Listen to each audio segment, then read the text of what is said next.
Romanos, capítulo 3, a partir do verso 21.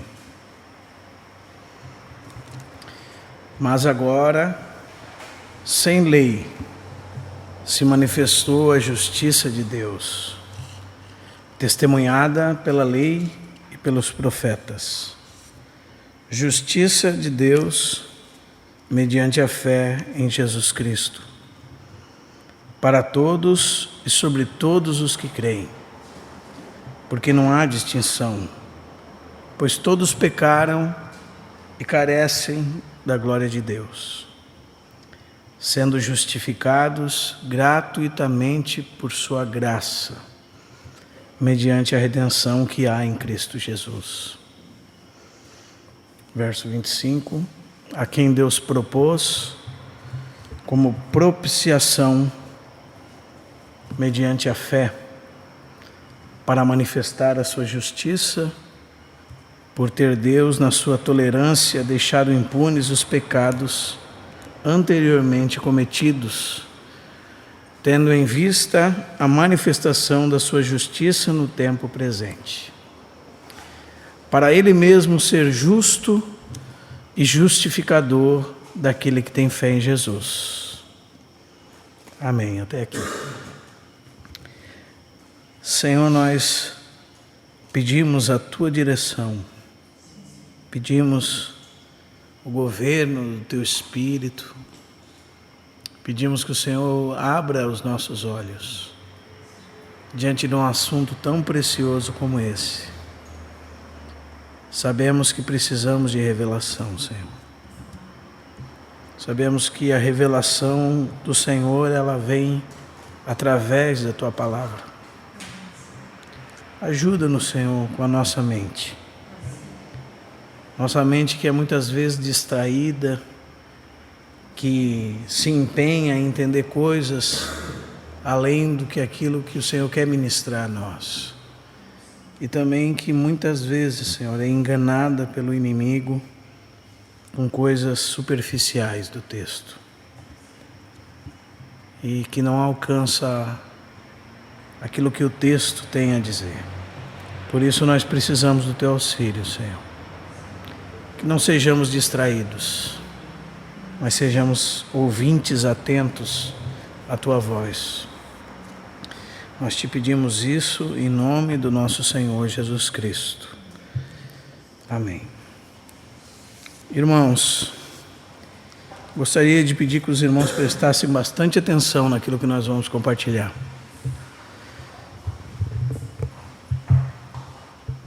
Gostaria de dar algumas direções para os irmãos a respeito do ouvido atento. Muitas vezes, quando nós estamos diante de um texto da Escritura que o Senhor quer nos falar, nós julgamos que por nós mesmos nós vamos entendê-lo. Ainda que nós devemos julgar todas as coisas, quando nós estamos reunidos numa reunião coletiva da igreja, o Senhor, Ele vai usar a Sua palavra para nos falar. Ele não vai dar nenhuma revelação, vou deixar isso aqui só para mim saber a hora, amém?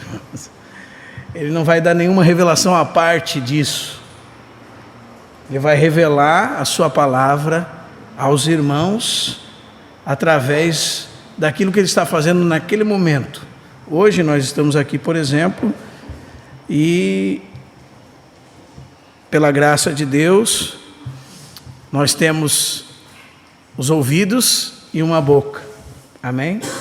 E o Senhor vai usar esse mecanismo, por misericórdia dEle, não por causa da minha vida, amém, irmãos?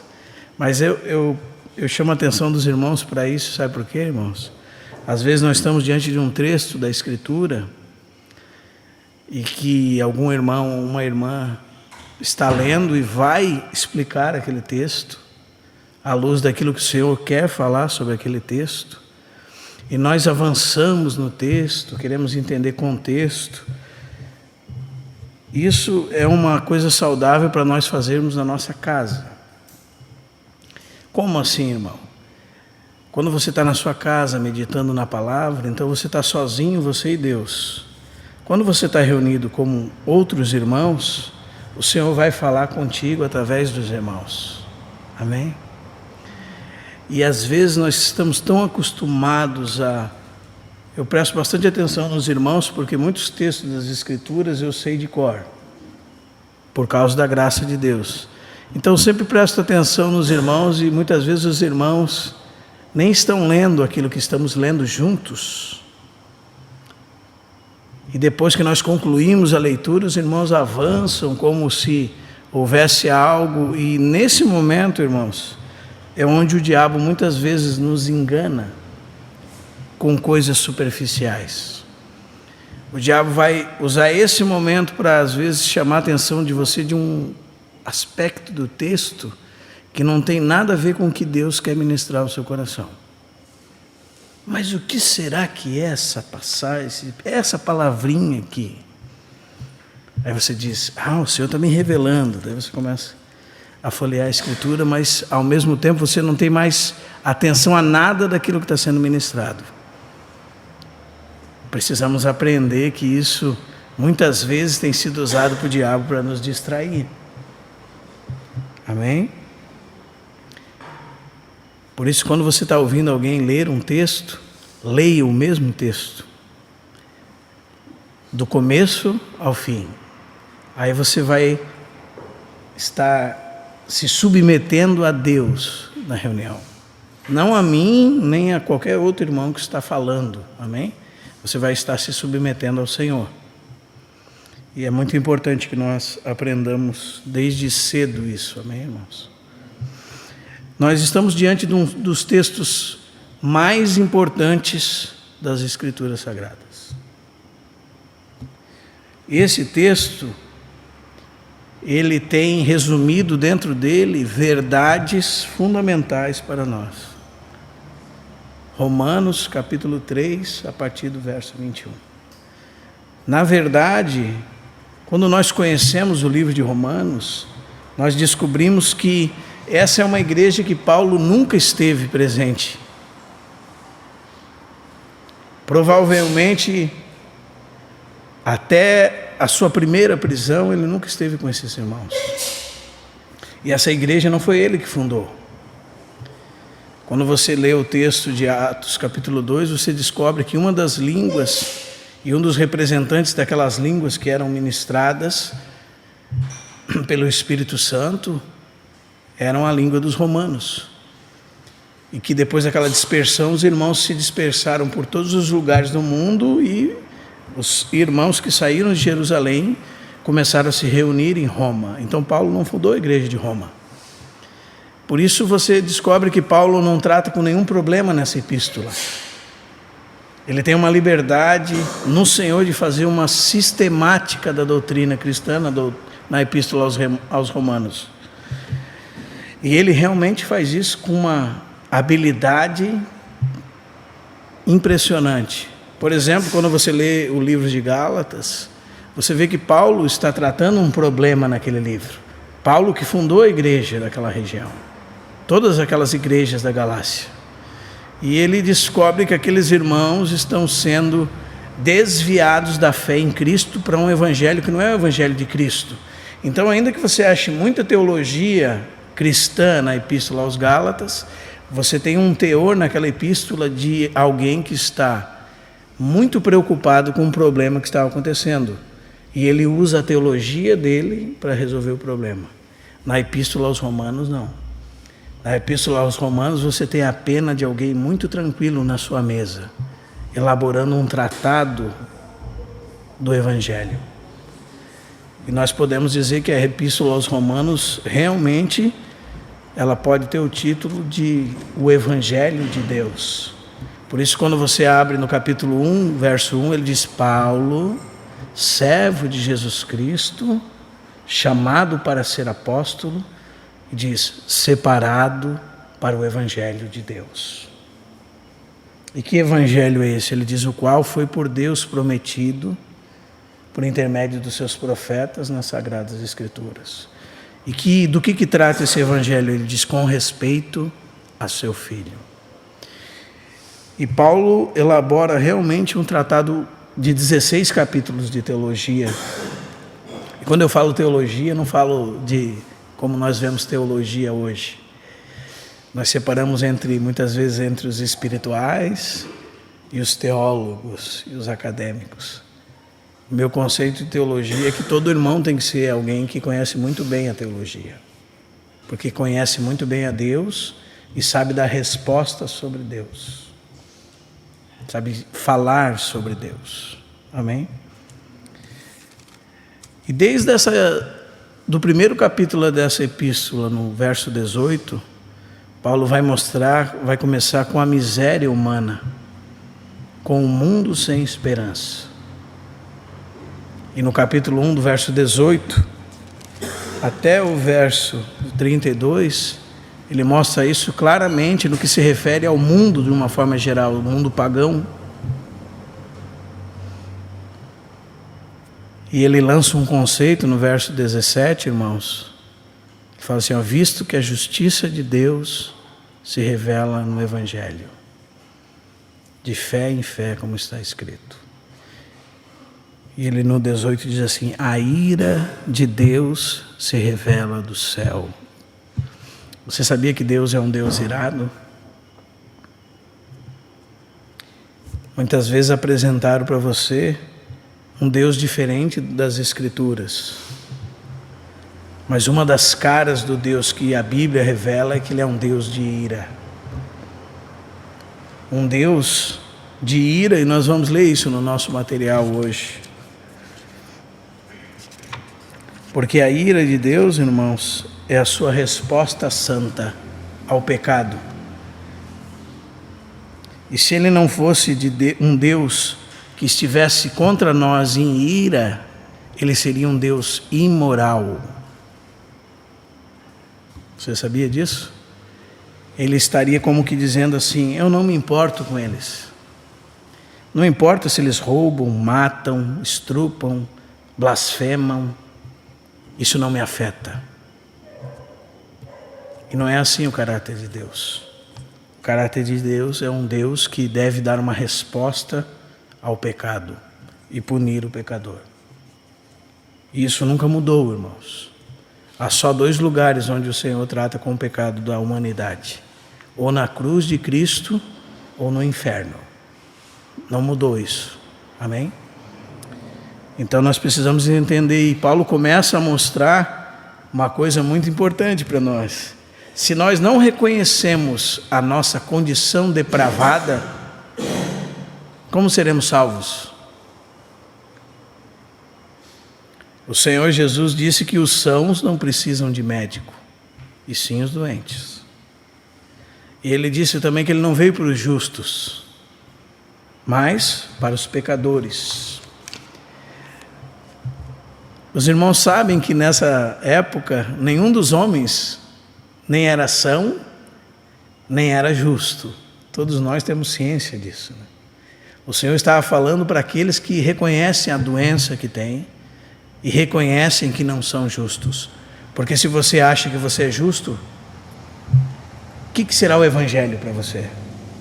Você não conhece o Evangelho. O Evangelho fala que você não é justo. Amém? E Paulo começa a mostrar isso. Ele diz que a ira de Deus se revela do céu contra toda impiedade e perversão dos homens, que detêm a verdade pela injustiça. Quando ele entra no capítulo 2, capítulo 1, ele trata dos homens de um modo geral. Quando ele entra no capítulo 2, ele entra mostrando que os judeus, a quem foram dados a lei, os oráculos de Deus, que tinham a palavra de Deus, também eram indesculpáveis diante de Deus, porque naquilo que julgavam os outros, a si mesmos se condenavam, porque praticavam aquilo que julgavam ser errado nos outros. E em todo o capítulo 2 você encontra uma visão de alguém que está condenando o moralismo. Muitas pessoas são moralistas, irmãos. Eles são retos como um cano de espingarda. Tudo, isso é pecado, isso é errado, isso não é certo. Olha, veja aquele irmão, ele é um especialista em julgar os outros. Ele é muito reto, como um cano de espingarda. E vazio como um cano de espingarda. Não há realidade nele. Esse é um moralista. E existiam muitos judeus que julgavam: nós temos a lei de Deus, nós somos o povo, filho de Abraão, escolhido de Deus. E Paulo vai lá com a sua espada e revela também que não é só os pagãos que estão debaixo da ira de Deus, mas os judeus também. E lá no capítulo 3, quando ele chega no verso 9, ele diz: que se conclui? Temos nós qualquer vantagem? E ali você tem uma conclusão desses primeiros capítulos. Ele diz assim: não, de forma nenhuma, pois já temos demonstrado que todos, tanto os judeus como gregos, estão debaixo do pecado. Você já chegou a essa conclusão, irmão? Você sabia que essa conclusão na vida de alguém é o pré-requisito para que haja salvação? Se a pessoa não reconheceu a sua miséria, ela não pode ser salva? Os irmãos já chegaram nessa conclusão nas suas vidas? Se você já chegou nessa conclusão na sua vida, provavelmente você seja um crente. Se você nunca chegou nessa conclusão, talvez você não seja um crente. Chama-se total depravação do homem. E esse texto do capítulo 3, 10 até o capítulo 3, 18 revela isso. Ele diz assim, como está escrito, verso 10: não há justo nenhum sequer. Como, irmãos? Não há justo. Continua dizendo no verso 11: não há quem entenda, não há quem busque a Deus. E diz: todos se extraviaram a uma, ou seja, como se todos se juntassem a um só, sendo um só, se tornaram inúteis. Não há quem faça o bem, não há nenhum sequer. Esse é um quadro do homem sem Deus, seja ele religioso, moralista, conservador, seja ele aquele que aprendeu um monte de lição dos seus pais, que era errado roubar, que faz tudo certinho. Você já ouviu esse tipo de pessoa na sua frente? Ele diz assim: eu não faço nada de errado, eu não roubo, eu não mato, não é? Eu pago os meus impostos, sou uma pessoa boa. É alguém que não conhece o Evangelho, irmãos.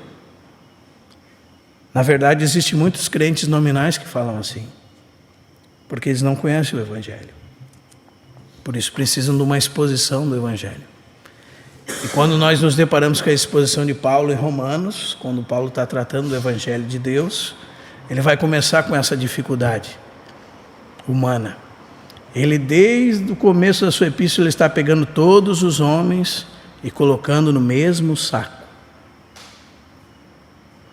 Sabe o assassino? Sabe o homossexual? Sabe a prostituta? Sabe o ladrão? Sabe o judeu moralista? Sabe o religioso? Sabe aquele que fica julgando os outros?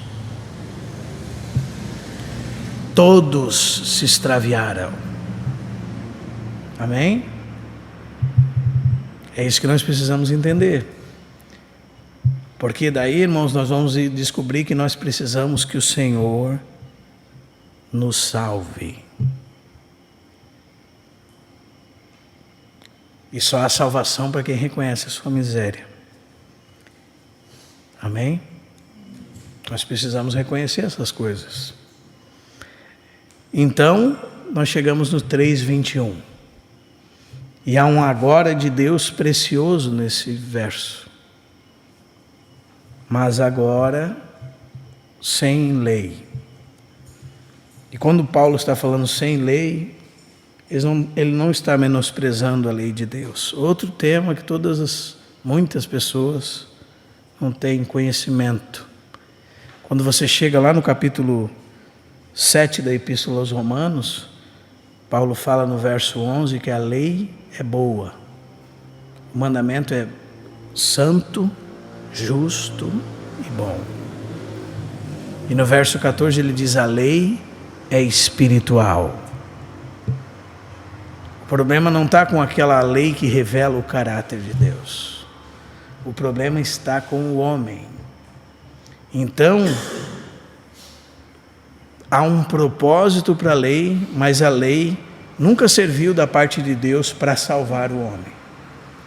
A lei é o termômetro de Deus que mostra a febre que o homem tem. Se não fosse a lei de Deus, o homem não descobriria a sua doença. Então Deus deu a sua lei, como diz Gálatas capítulo 3, para servir de aio, para servir de professor, de pedagogo, para nos conduzir a Cristo. Que bom que os pais conhecessem isso, irmãos. Existia um irmão do passado que dizia para os seus filhos assim: nesta casa, se a graça não funciona, a lei funciona. Porque a lei coloca ordem nas coisas. A lei restringe o mal no coração do homem. Por isso que Deus deu a sua lei. Há muitos propósitos para ela. Mas a salvação de Deus tinha que estar à parte dela. Porque o homem era tão depravado e miserável que não era capaz de cumpri-la. Então Deus exerceu um outro mecanismo de salvação do homem. Amém? Que mecanismo foi esse? Agora, a parte da lei, como Deus estivesse dizendo assim, sem lei, a parte dela se manifestou a justiça de Deus. E ele diz, testemunhada pela lei e pelos profetas. Ou seja, a lei dava testemunho dessa justiça que viria. E lá na frente, no capítulo 10, ele vai demonstrar isso.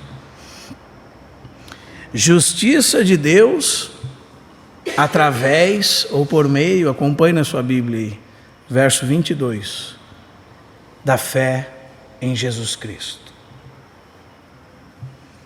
Para todos e sobre todos os que creem.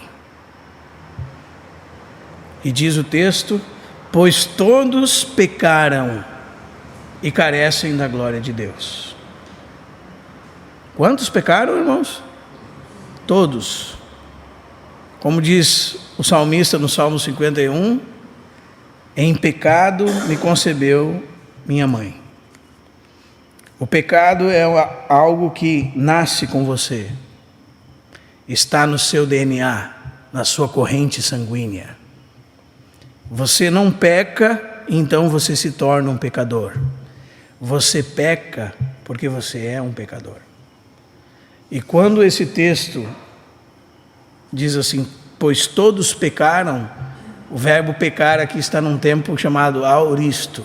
Significa uma coisa que aconteceu no passado e que tem o seu efeito em todo o tempo, por toda a duração de tempo. Porque em Adão nós pecamos. Tem gente que diz assim, que se Adão aí, se não fosse ele, nós não estávamos aqui, não é? Mas a verdade é que nós estávamos lá. É isso que a Bíblia quer dizer. Nós somos filhos dele. Nós somos da mesma natureza corrupta que ele recebeu. Nós herdamos isso dele. E não há distinção. Todos carecem da glória de Deus. Perderam a glória de Deus. Não dão mais a Deus a glória que lhe é devida. E esse texto pode ser muito interpretado, porque a glória de Deus é um conceito importante nas Escrituras. O homem, por exemplo, é a glória de Deus, né? A glória da criação de Deus. Deus tem a sua própria glória. E o que significa glória? Tantas coisas, irmãos. E diz assim em verso 24, sendo justificados gratuitamente por meio do quê? Que há em Cristo Jesus. Aqui nós vamos entrar em conceitos como redenção, propiciação, reconciliação, justificação. São conceitos que os cristãos não conhecem, irmãos. Aliás, se você tem uma Bíblia na linguagem de hoje, por exemplo, que é uma paráfrase do texto e não é fiel ao texto, se você tem uma Bíblia nessa linguagem, essa Bíblia vai arrancar fora todos esses termos que são palavras que estão no texto original. Propiciação, redenção, justificação, reconciliação, são palavras que não estão no texto na linguagem de hoje. Nas linguagens contemporâneas, como a Bíblia de Eugene Peterson, que muitos gostam de usar. Problema sério, irmãos. Você está usando a Bíblia de um pastor, um homem só.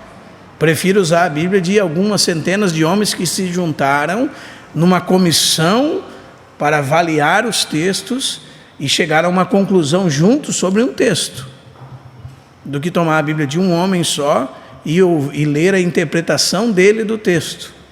Eu tenho muita dificuldade com isso, não sei você. Preferível era que fizesse como um teólogo holandês que tomou as cartas do Novo Testamento no original, desenvolveu uma linguagem para ensinar os mais jovens, mas publicou elas num livro, não como Bíblia. Hoje tem sido publicado paráfrases como Bíblia. Os irmãos leem um texto que é uma paráfrase do texto original, não segue as palavras do texto original e está escrito na capa deles Bíblia Sagrada. Isso é um problema gravíssimo e que nós deveríamos ter muito cuidado com isso. E quando nós falarmos um pouco sobre as traduções da Bíblia, nós vamos falar sobre isso. Como é que pode as pessoas tomarem a interpretação de alguém sobre o texto? Porque quando você vai, por exemplo, na corrigida, na revista e atualizada, por trás daquelas palavras que você está lendo, irmãos, tem o texto original. Mas quando você vai em linguagens como a linguagem de hoje, você vai ver que esta palavrinha que está no verso 25 desaparece. Propiciação.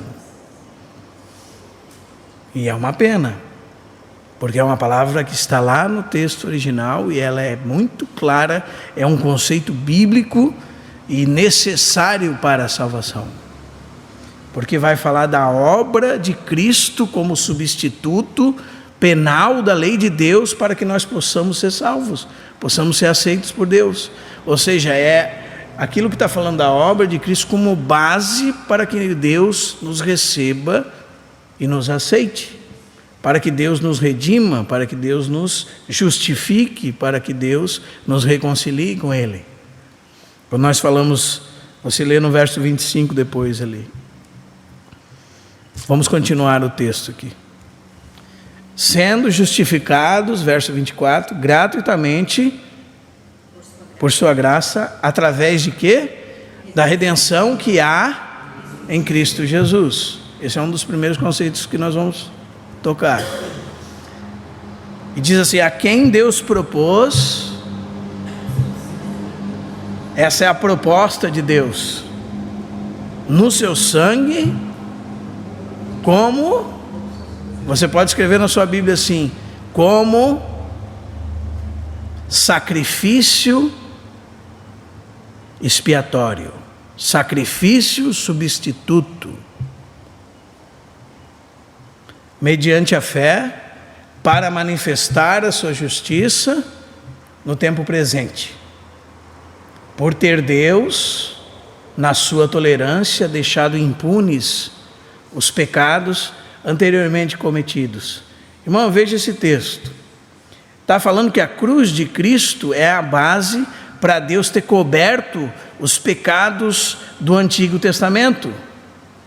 Deus foi tolerante com aqueles pecados, porque Deus sabia que um dia o seu filho viria, e através do seu filho, e no seu filho, aqueles pecados também seriam postos. Então Deus cobria naquele tempo os pecados. Por que ele cobria? Por causa da obra de Cristo. A obra de Cristo é a que perdoa pecados no passado e por todas as épocas. É a mesma obra que sempre perdoou pecados. Os irmãos entendem? Como que Deus podia tolerar os pecados anteriormente cometidos no Antigo Testamento? Sua resposta deve ser: por causa que Ele tinha determinado desde toda a eternidade que o seu Filho iria morrer na cruz, como propiciação pelos pecados da humanidade. Então a obra de Cristo não é qualquer coisa, nem propiciação é qualquer coisa, irmãos. É um conceito importante, e é sobre isso que nós vamos falar hoje, amém?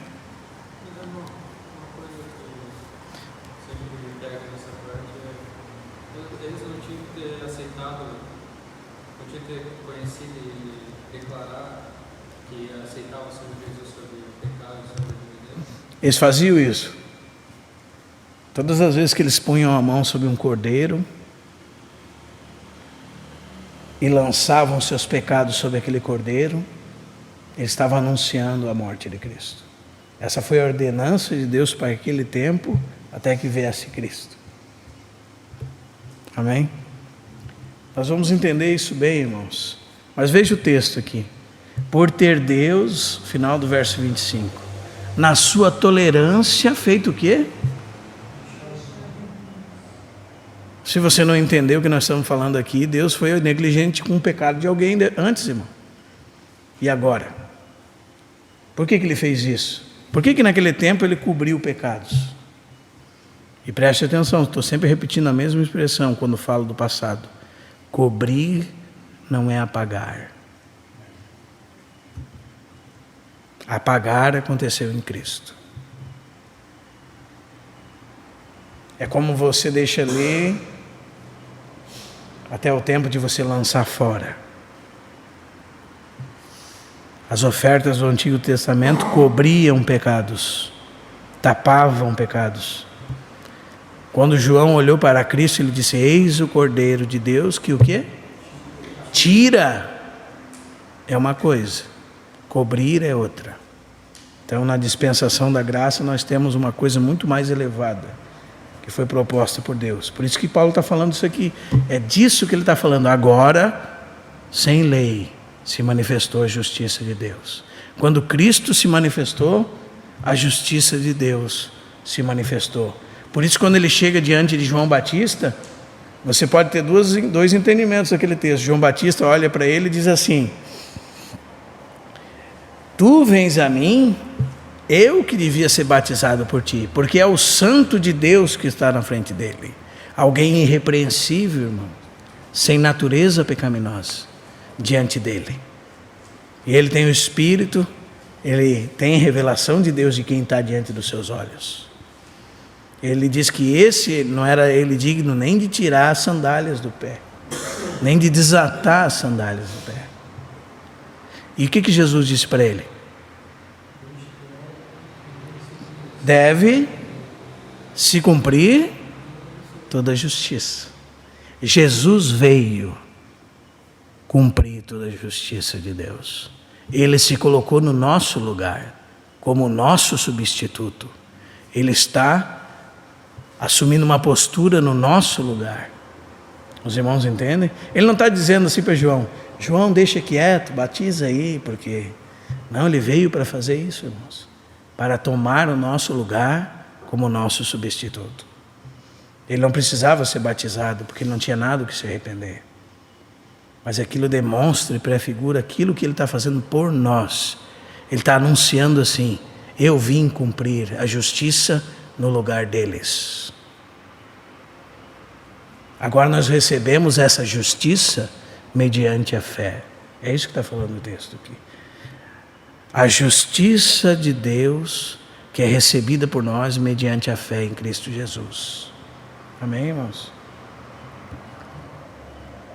Esse cobrir, João nos escreveu: tendo escolhido o amor, que o amor cobre a multidão de pecados. E se cobrir também é esconder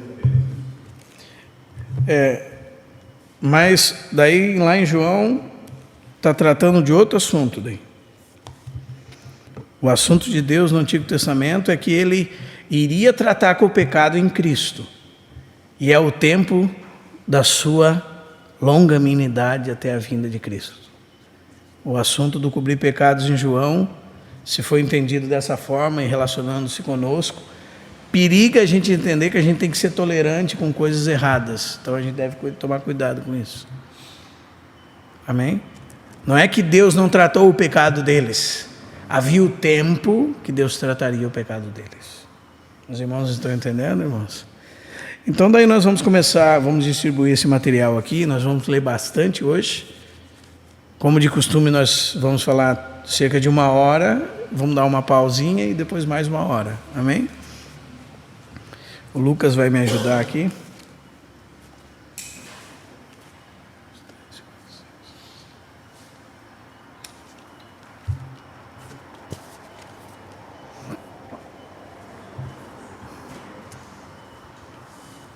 Verso 26, só para a gente concluir, então. Um para cada um. Tome atenção na sua Bíblia aí no verso 26. Por que Deus fez tudo isso?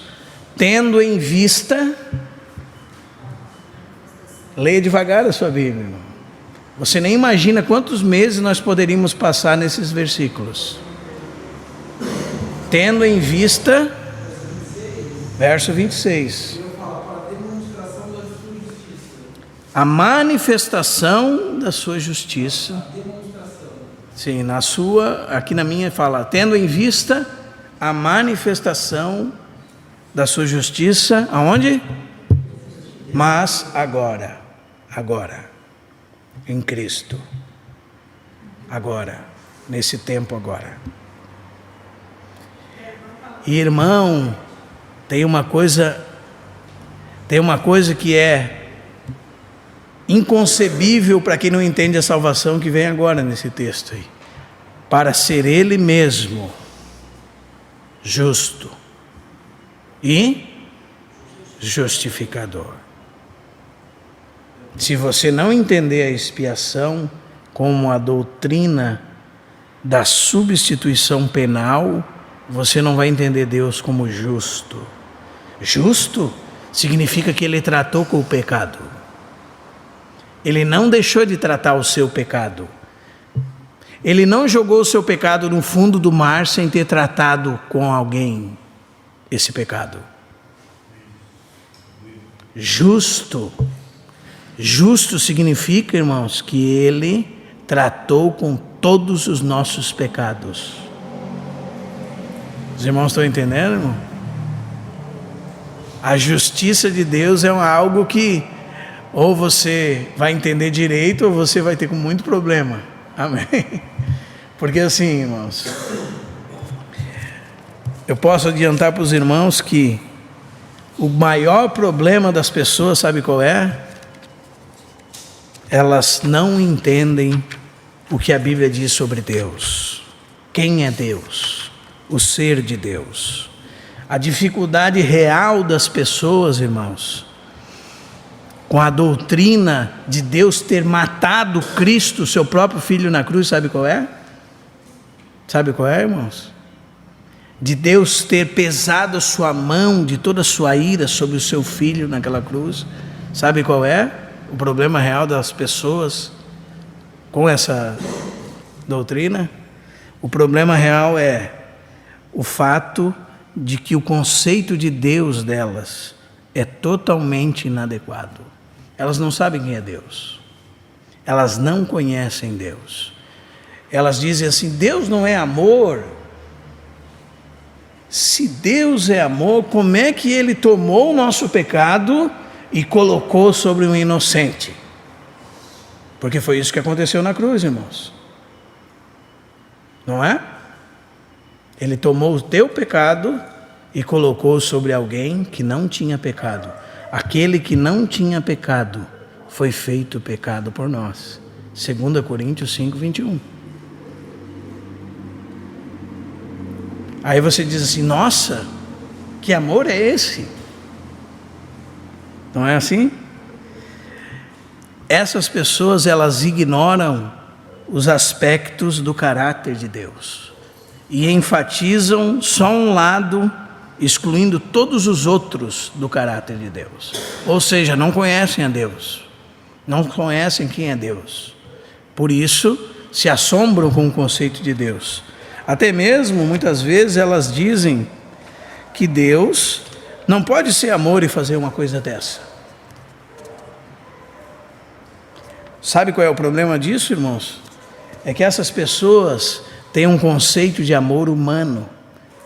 E elas têm essa seguinte premissa dentro de si: se nós, seres humanos, podemos perdoar sem tratar com a culpa, como um Deus que é soberano e amor não pode perdoar sem tratar com a culpa? Isso é mentira. Ele pode nos perdoar sem tratar com a culpa. Só que sabe o que é fazer isso, irmãos?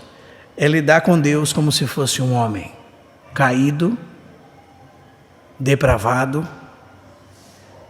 que é levado por emoções, sentimentalista. Deus não é assim, irmãos. Deus é santo.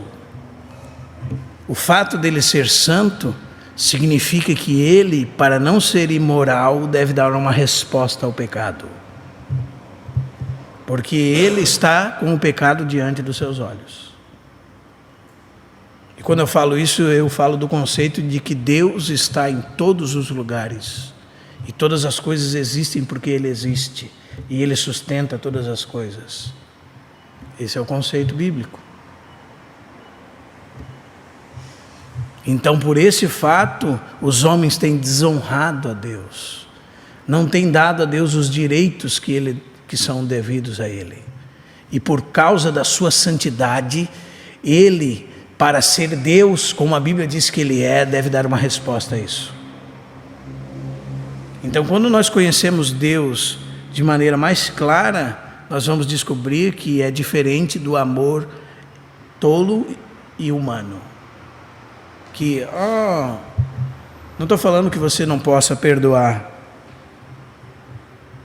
mas às vezes para perdoar você vai ter que pagar a pena. Amém? Foi isso que Deus fez. Ele não perdoou sem pagar a pena. Ele pagou a pena para perdoar. Foi isso que Ele fez. Ele não deixou para lá. Ele pagou o preço para perdoar. Muitas pessoas usam o exemplo da própria Bíblia para dizer que Deus nos usou de bondade, de amor. Por exemplo, um bom exemplo é Jonas, que foi enviado por Nínive para pregar contra aquela cidade chamada do pecado. E Deus usou da humanidade dele, da tolerância dele, do amor dele, só que ninguém quis dar ouvido. E é interessante porque Deus usou da tolerância dele para salvar Nínive. E muitas pessoas foram salvas em Nínive por Jonas. Mas qual era a mensagem de Jonas? Deus destruirá essa cidade em 3 dias. Essa era a mensagem. A pregação de Jonas era a ira de Deus, irmãos. Amém? Mas estava manifestando o amor de Deus que queria salvar aquelas pessoas. Os irmãos estão entendendo? Exatamente. Então, por que Ele mandou seu Filho ao mundo? E depois nós vamos ver isso com mais clareza, mas já que nós estamos tocando em algum aspecto do caráter de Deus, as pessoas às vezes pregam o evangelho assim: Deus estava muito bravo com os seres humanos, aí Jesus veio, morreu por nós, e chegou diante de Deus e ficou lá batendo um papo com Deus. Deus, eu já paguei por eles, recebe eles aí. E daí a cruz de Cristo produziu o amor de Deus. Mas não é isso que a Bíblia diz, irmãos. A Bíblia diz que o amor de Deus produziu a cruz de Cristo. Porque Deus amou o mundo de tal maneira que deu o seu único Filho. Então a gente vai ver como isso é importante. Amém? Amém, irmãos? Amém. Isso, na verdade, irmãos, é o eixo central do cristianismo. Se você não entende o que Cristo fez na cruz, se você não tem clareza disso, você precisa ter muita clareza. Amém? Disso depende a sua salvação. A gente às vezes gostaria que tivesse muitas pessoas ouvindo isso, não é verdade? Porque realmente, irmãos, quando nós pregamos o Evangelho, ele é assim: a ira de Deus se revela do céu contra toda impiedade e perversão dos homens que detêm a verdade pela injustiça. E diz: porquanto que de Deus se pode conhecer, é manifesto entre eles, porque Deus lhes manifestou. Porque os atributos invisíveis de Deus, assim o seu eterno poder, como a sua própria divindade, claramente se reconhecem desde o princípio do mundo, sendo percebidos pela criação, por meio das coisas que foram criadas, e por isso tais homens são indesculpáveis. Esse é o Evangelho. Ele vai avançando. Os irmãos entendem, irmãos? Vai avançando. Vocês transformaram Deus em ídolos. Mudaram a verdade de Deus em mentira, adorando e servindo a criatura em lugar do Criador. O Criador é bendito para todo sempre. Amém. Por isso Deus os entregou a paixões inúteis. Por isso a homossexualismos, lesbianismos, toda sorte de impureza. E vai avançando. E há outros que são moralistas, mas são pecadores iguais, porque desprezam a longanimidade de Deus e não sabem que a longanimidade de Deus é que conduz eles até o arrependimento. Deus é longânimo para que os homens sejam salvos. Deus colocou dentro do coração do homem alguma coisa que diz: isso aí é pecado, é errado.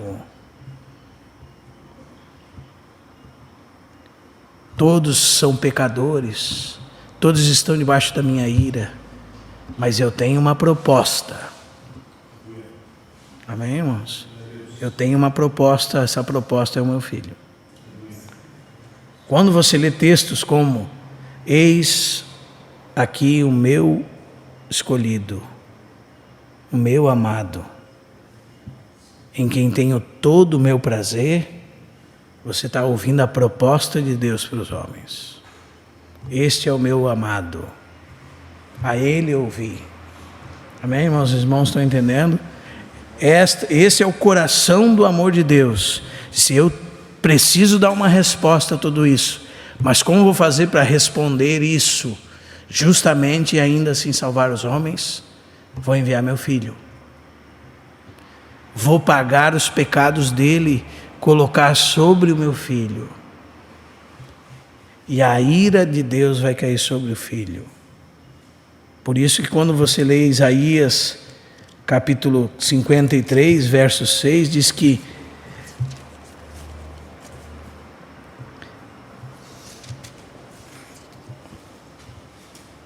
Javé fez cair sobre Cristo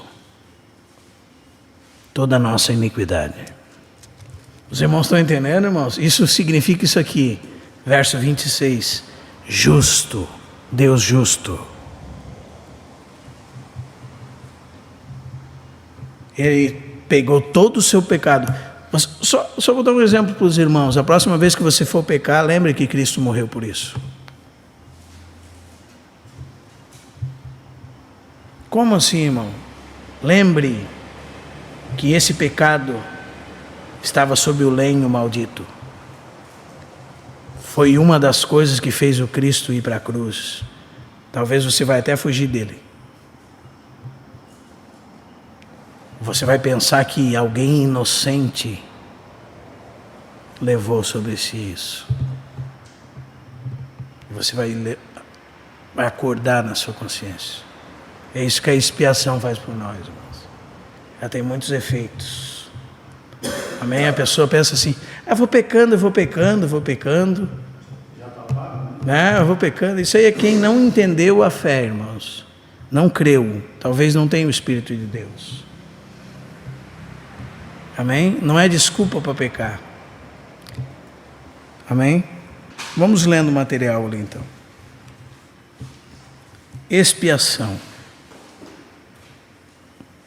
A importância desse tema nas Escrituras. O que exatamente aconteceu quando nosso Senhor morreu na cruz?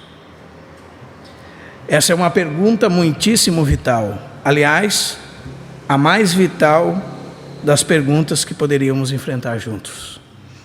A morte do Senhor Jesus é mencionada diretamente 175 vezes no Novo Testamento e indiretamente muito mais. Devemos perceber que os evangelhos, se comparados com outras biografias que conhecemos, são relativamente curtos.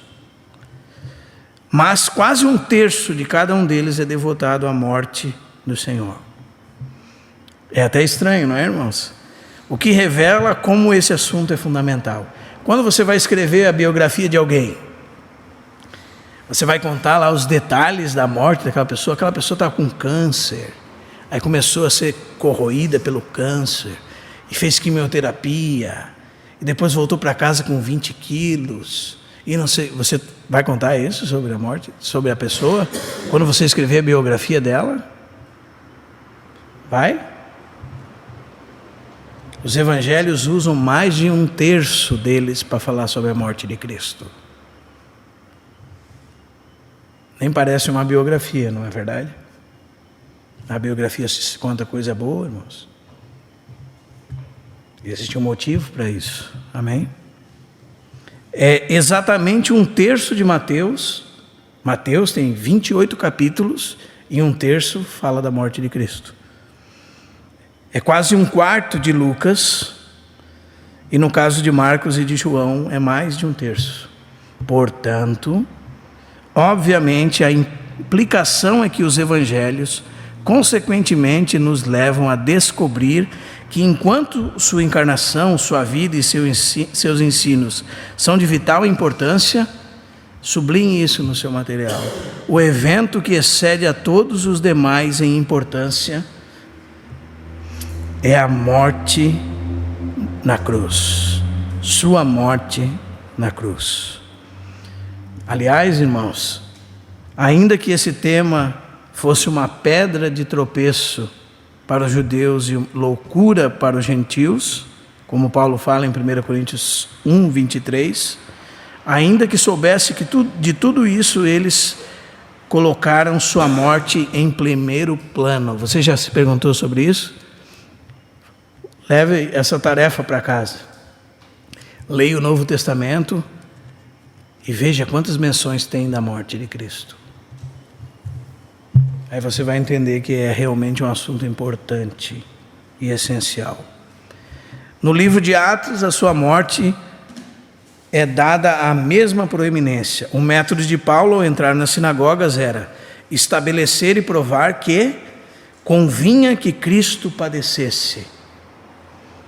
E esse Jesus, a quem vos anuncio, é o Cristo. Aqui você tem duas partes da pregação de Paulo. Qual é ela? A primeira é: convinha que o Cristo padecesse. E esse você vai encontrar em todos os sermões no livro de Atos. E esse Cristo que padeceu se chamava Jesus. Amém? E esse Jesus era o Messias. Continuando, quando lemos as epístolas, a mesma coisa se torna muito clara. Por exemplo, irmãos, o apóstolo diz: porque nada me propus saber entre vós, senão a Jesus Cristo e este crucificado. E prossegue: vos entreguei o que também recebi. Você vai ter centenas de textos.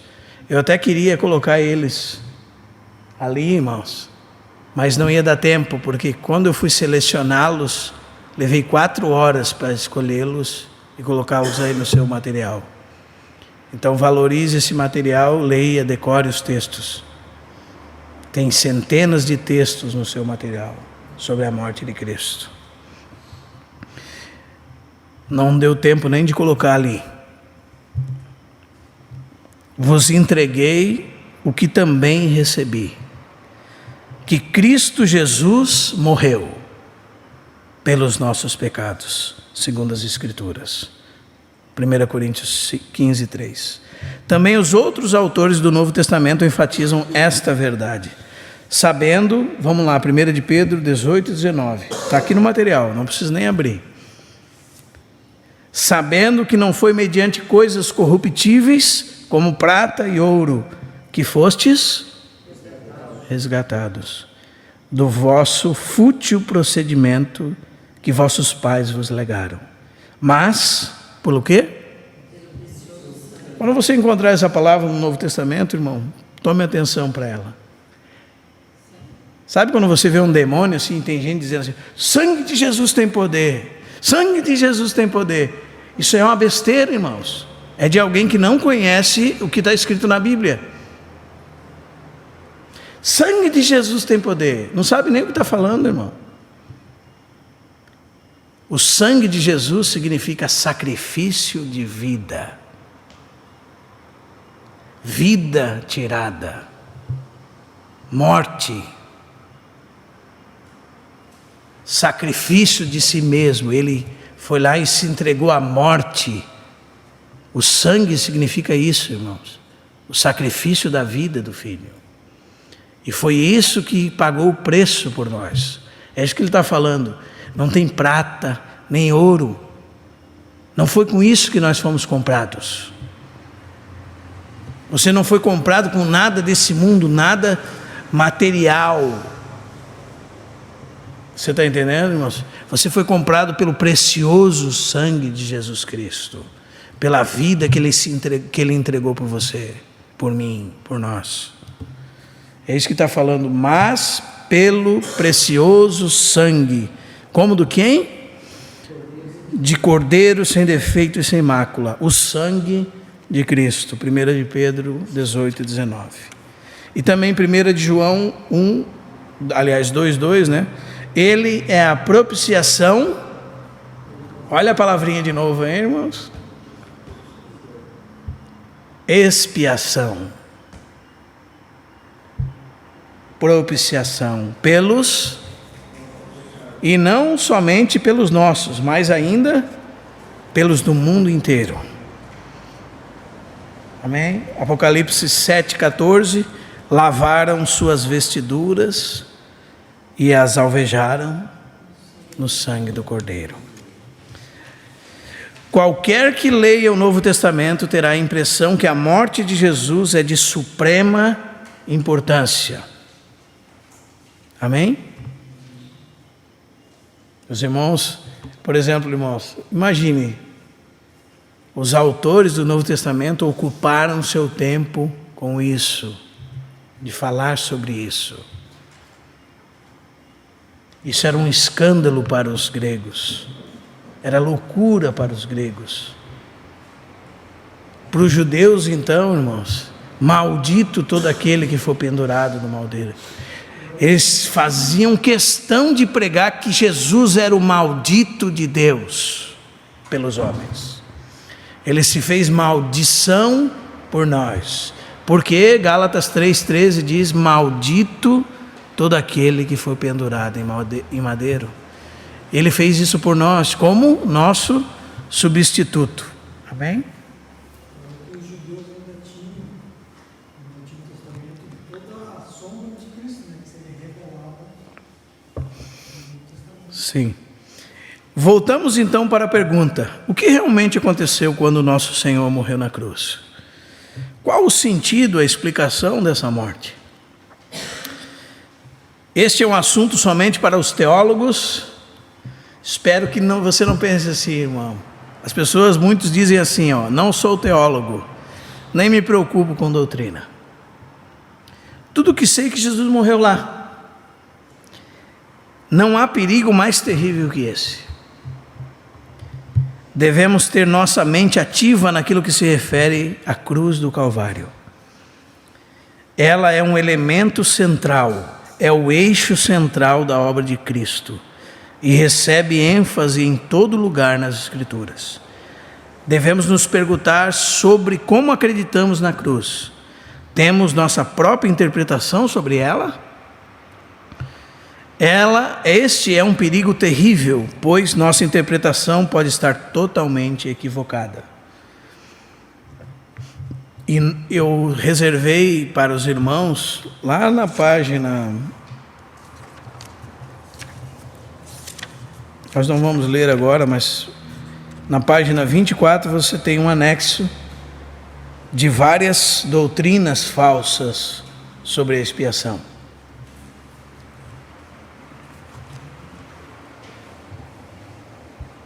E são doutrinas que muitos pregadores falam hoje, e muitos disseram na história da igreja, e talvez até você pense de alguma delas.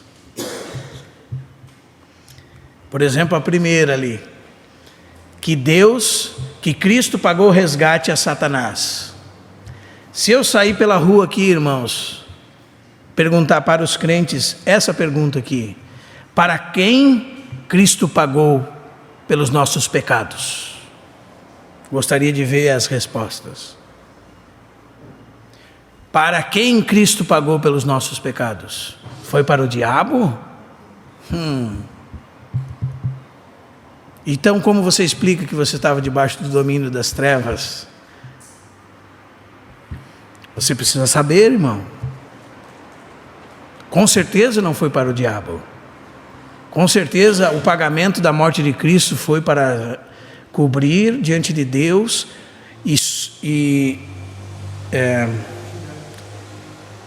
satisfazer as justas exigências da lei de Deus. Ele não pagou nada para o diabo.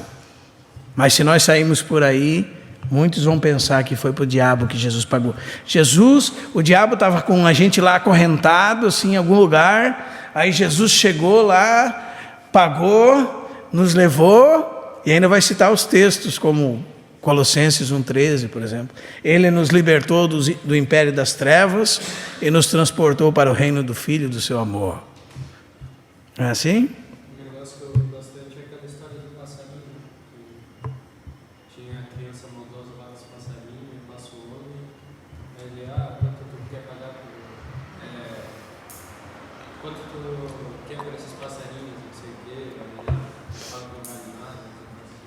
E quem é o homem nessa história? Provavelmente é o diabo, né? Por quê? Porque é essa doutrina, irmãos. O resgate pago a Satanás. E você até chorou diante daquele vídeo, né? Mas tudo bem. Vamos seguindo aqui.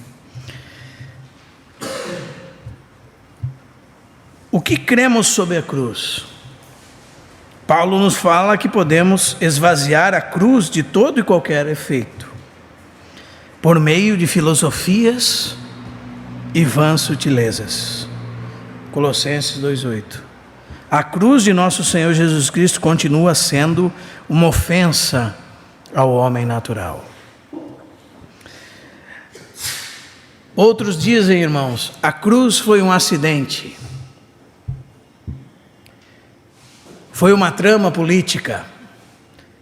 Foi uma surpresa para Jesus. Alguns consideram a cruz como uma tragédia, um acidente. Dizem que foi uma das coisas que jamais deveriam ter acontecido. Foi inteiramente por conta da estupidez do povo. Dizem que foi por motivos políticos, que os líderes viram que sua autoridade lhes seria tirada, daí planejavam esse terrível ato. Alguns vão mais longe, dizem que a cruz pegou Jesus de surpresa. E quando ele disse, está consumado, tetelestai, ele quis dizer, está tudo acabado. Todas essas são loucuras inventadas pelos homens que não conhecem a Cristo. Primeiro, ele veio para morrer. Amém, irmãos? Nós precisamos levar a nossa sequência. Alguns irmãos não estavam aqui, mas nós estamos falando dessa sequência de doutrinas fundamentais da fé. E nós começamos com a Trindade, o ser de Deus. Aliás, nós começamos com a Bíblia, porque é ela que fala da Trindade. Depois do ser de Deus. Isso nos levou à encarnação, outra doutrina fundamental. E a encarnação nos levou a essa doutrina que nós estamos lendo agora, a expiação. E antes de nós falarmos da expiação, nós falamos da natureza do Redentor. Amém, irmãos? E nós nos impressionamos com o que a Bíblia diz ser o nosso Redentor. O O nosso Redentor é Deus e é homem. 100% Deus, 100% homem. Coigual, coexistencial. Coeterno, coigual e coexistencial como o Pai. Como os credos antigos diziam. Deus de Deus, luz de luz. Amém? E esse Deus eterno, a segunda pessoa da Trindade, se fez homem. Para que ele se fez homem? Para morrer.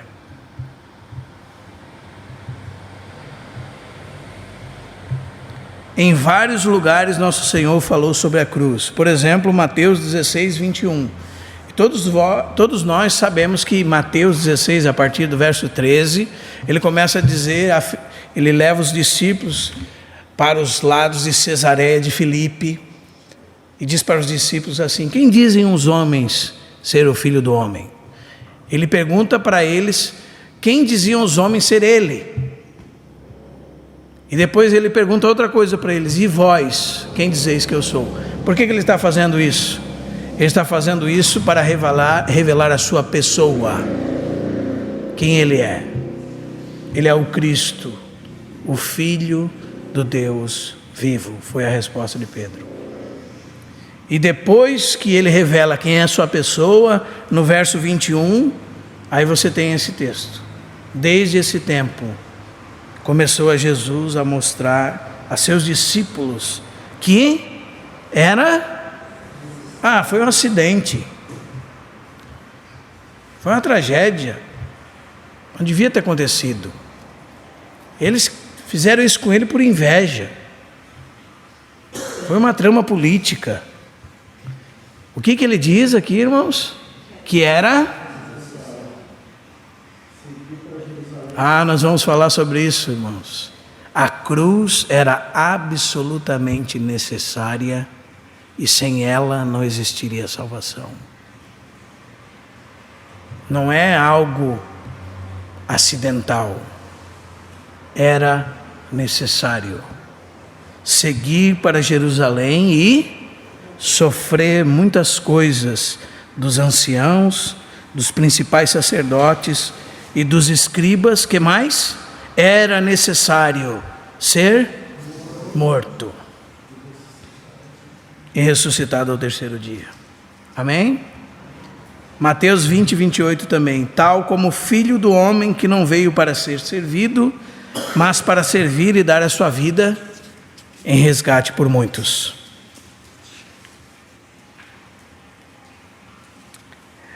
Essa é uma afirmação explícita da razão por que ele veio a esta terra e morreu.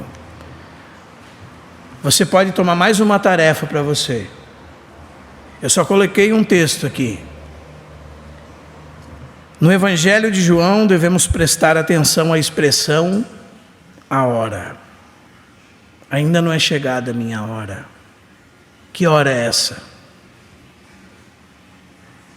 A hora de vocês sempre está presente, a minha ainda não chegou. Várias vezes ele fala dessa hora. Sabe que hora é essa, irmãos? A hora da sua morte. E quando chegou o dia e a hora, o cordeiro foi sacrificado. Ele morreu. Amém? Nosso Senhor reiteradamente falou sobre certa hora que estava por vir. A hora para a qual ele viera ao mundo. Falou, ela estava para chegar. Era a hora de sua morte, conduzido finalmente à sua glorificação. Só vamos passar um pouquinho rápido. A gente já vai pausado aí um pouquinho. E aconteceu que, ao se completarem, esse é um dos textos mais importantes, irmãos. Guarde ele. Amém? Jesus está terça-feira falando para os seus discípulos. Aliás, não é esse ainda, mas guarde esse também, desculpe.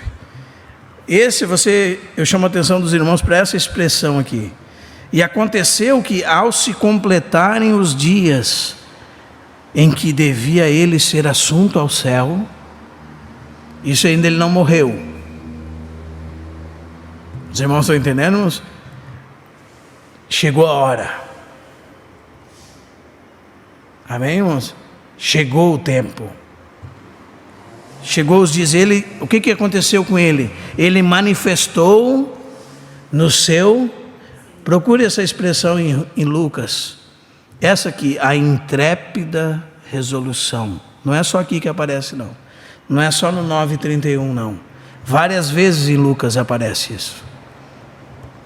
Ele manifestou no seu rosto a intrépida resolução de ir para Jerusalém. Quando os discípulos o advertiam sobre sua ida para Jerusalém, ele disse, Lucas 13:33, importa contudo caminhar hoje, amanhã e depois, porque não se espera que um profeta morra fora de Jerusalém. Ele estava determinado a morrer. Amém? Ele tinha no seu semblante a intrépida resolução, uma decisão. Ele sabia que estava indo para morrer. Ele veio para que provasse a morte por todos. Hebreus 2:9. Continuando, Hebreus 2:14. Visto, pois, que os filhos têm participação comum de carne e sangue, desses também ele igualmente participou, para que por sua morte destruísse ele aquele que tem o poder da morte, a saber, o diabo. Quando os discípulos estavam confusos com sua morte, ele os exortou que lessem as Escrituras, pois as Escrituras demonstravam que tudo o que aconteceu estava previsto, estava se cumprindo aquilo que Deus havia prometido. Lucas 24:44. A seguir, Jesus lhes disse, são estas as palavras que eu vos falei, estando ainda convosco. Importava que se cumprisse tudo o que de mim estava escrito, na lei de Moisés, nos profetas e nos salmos, e os irmãos sabem que esse se refere a todo o Antigo Testamento. Continuando, Pedro disse no seu sermão no dia de Pentecostes, que a morte de Cristo não tinha sido um acidente. Marque esse texto, irmão. Sendo este entregue pelo determinado desígnio e presciência de Deus. Como? Guarde esse texto aqui dentro da sua mente. Os homens o mataram, mas mataram por quê, irmão? Porque havia uma hora. Amém? A morte de Cristo foi planejada na eternidade. 1 Pedro 1:20. Com efeito, antes da fundação do mundo, está falando do sangue de Cristo, porém manifesto no fim dos tempos por amor de vós. O sangue de Cristo foi conhecido com efeito antes da fundação do mundo. Agora, esse é o texto que eu gostaria que os irmãos vissem. Jesus na terça-feira, ficou feita, é terça-feira, que antecedia a sua morte, disse que seria traído e seria crucificado na sexta-feira. Ele estava fazendo o que, irmãos? Ainda, e preste atenção, os judeus não queriam matar ele naquele dia. Leia a sua Bíblia e você vai perceber isso. Ainda que os judeus não quisessem matar durante a festa, ele foi morto durante a festa. Porque os judeus diziam, os irmãos, nós vamos ler o texto, ele foi morto não no tempo em que eles quiseram, mas no tempo que ele predeterminou. Ele disse assim, leia o texto, irmãos. Tendo Jesus acabado todos estes ensinamentos, disse a seus discípulos, sabeis que daqui a 2 dias, o que acontece? Celebrar-se-á que? A Páscoa. Depois leia lá em 1 Coríntios 5:7, você vai ler Cristo, nossa Páscoa, foi imolado por nós. Sabei que, ele está falando terça-feira, irmãos, sabei que daqui a 2 dias celebrar-se-á a Páscoa. E ele dizia: o Filho do Homem será entregue para quê? Ser crucificado. Leia agora com atenção. Então os principais sacerdotes e anciãos do povo se reuniram no palácio do sumo sacerdote, chamado Caifás, e deliberaram prender Jesus à traição e matá-lo. Mas diziam: não durante a festa, para que não haja tumulto entre o povo. Eles não matavam ninguém durante a festa. Eles não poderiam fazer nada disso durante a festa. Mas não foi como eles quiseram. Foi como ele quis. Amém, irmãos? Porque ele veio para morrer. Outros dizem: nós vamos parar aqui na substituição e vamos descansar um pouquinho só. Vamos voltar. Esteja atento, tome um cafezinho daqui a pouco. Amém? Ele morreu como um mártir. Alguns dizem que Jesus era um mártir, irmãos. Mas saiba isso, se Jesus era um mártir, ele era o pior de todos os mártires. Porque todos os mártires foram para o lenho deles cantando, louvando, felizes. Enquanto eles eram lambidos pelo fogo, eles cantavam hinos. Jesus não foi assim para a cruz. Ele foi em a sua mais extrema agonia. No Getsêmani ele disse: minha alma está aflita até a morte, a ponto dele suar gotas de sangue. Alguns dizem que a morte de Jesus foi a de um mártir. Eles dizem que ele era um mestre magnífico. O povo queria levá-lo a retratar-se, mas ele se recusou. Estava pronto para morrer. E assim mesmo morreu a morte de um mártir. Se o Senhor foi um mártir, ele seria inferior a todos os mártires. Os mártires caminhavam para a morte, louvando e engrandecendo a Deus. Nosso Senhor se referia à morte. Quando se referia à morte, angustiava o seu espírito. Ele sofreu, ele se agoniou. Os mártires nunca oraram: meu Pai, se possível, passa de mim esse cálice. A resposta a isso é muito simples. Aquela não era a morte de um mártir. Ela era a morte, era uma morte propriamente sua. Ela era maior em todo sentido que a morte de qualquer mártir que já houve ou possa haver. Foi uma morte única, a qual só pode ser explicada de uma forma. A morte de Cristo não foi uma tragédia, não foi a morte de um mártir, nem algo que tivesse acontecido ou não estaria tudo bem.